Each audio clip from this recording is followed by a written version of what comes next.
दो युवक पकड़े आज और एक संस्थान के मालिक हैं, उनके द्वारा हमारे फायर ऑफिसर को शिकायत की गई थी कि फायर एनओसी के नाम पर कुछ लोग हमारे यहाँ जो है इंस्पेक्शन करने आए हैं। तो चूंकि हमारे यहाँ से कोई गया नहीं था तो फायर ऑफिसर ने मुझे अवगत कराया और वहाँ एक बंदा भेजा हम लोगों ने, हमारा कार्मिक, वहाँ से इन लोगों को पकड़ा। संस्थान के मालिक ने बताया कि ये पैसे की डिमांड कर रहे थे और उसके बाद हमने लाके पूछताछ करी ऑफिस, तो पूछताछ में बहुत बड़ा खुलासा हुआ। तकरीबन 2019 से ये लोग इन कार्यों में लिप्त थे और केवल फायर एनओसी के नाम पर ही नहीं बल्कि यूआईटी के एनक्रोचमेंट ऑफिसर बनकर भी लोगों से वसूली कर रहे थे।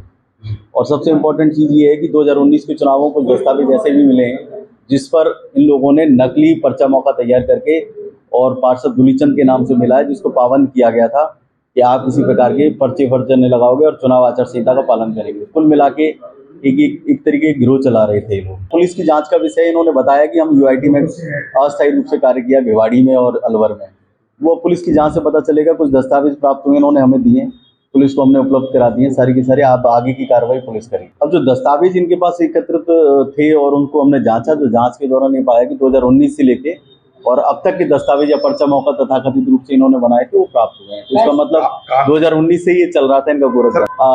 तकरीबन 8,500 जो हमने इससे चेक किया उससे पता चला 8,500 के आसपास जो है पुलिस को हमने सारे के सारे सौंप दिए। दस्तावेज नहीं थे, बेसिकली इनके द्वारा स्वयं फ्रॉड क्रिएट किया गया था। स्वयं ही अधिकारी बनकर मौका पर्चा बनाया गया उन बिल्डिंगों में जाकर जहां से ये वसूलते थे, धमकाते थे, यूआईटी के नाम पर, नगर पालिका के नाम पर या सेक्टर ऑफिसर, सेक्टर मजिस्ट्रेट के नाम पर। एक दिनेश और एक राहुल, दो युवक बता रहे हैं, यहाँ के अलवर की लोकल रहने वाले हैं। बेसिकली इनकी मॉडस ऑपरेंडी ये होती थी, जैसे पूछताछ में इन्होंने बताया कि अखबार में जो विज्ञापन आते हैं और साथ में जो पर्चे अखबार के बीच में आते हैं और या फिर शहर में होर्डिंग्स या फिर जो विज्ञापन चिपके रहते हैं वहाँ उनको अप्रोच करते थे, उनकी लिस्टिंग करते थे। लिस्टिंग करने के बाद फिर ये लोग वहाँ पहुँचकर उनको जो है धमकाते थे। धमकाने के बाद उनसे वसूली की कार्रवाई करते थे। फायर एनओसी नहीं होने की धमकी देते थे। कुछ लोगों को जो है एनक्रोचमेंट होने की धमकी देते थे कि अवैध रूप से आपने अतिक्रमण कर रखा है, तो यूआईटी के एनक्रोचमेंट ऑफिसर बन के जाते थे ये लोग।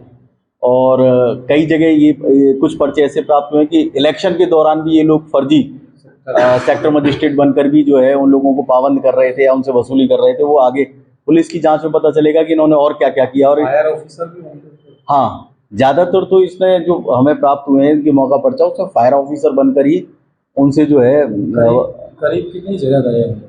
अब जो इनके दस्तावेज जो मिले हैं इन्होंने तकरीबन 150 से 200 के आसपास हैं। बाकी टोटल गिनती तो पुलिस ही करके बताएगी। अब ये नहीं पता हुआ, ये भी पता चला है कुछ लोगों ने शिकायत करी है कि 500 से 3,000 वाले जो है लोग शिकायत करने आए हैं। पकड़ में इस तरीके से आए। मिस्टर भरत चौधरी हैं, एक संस्थान चलाते हैं यहाँ, कोचिंग संस्थान। उनके द्वारा हमारे फायर ऑफिसर्स को सूचित किया कि हमें संदिग्ध लोग लग रहे हैं, क्या आपके कार्यालय से आए हैं।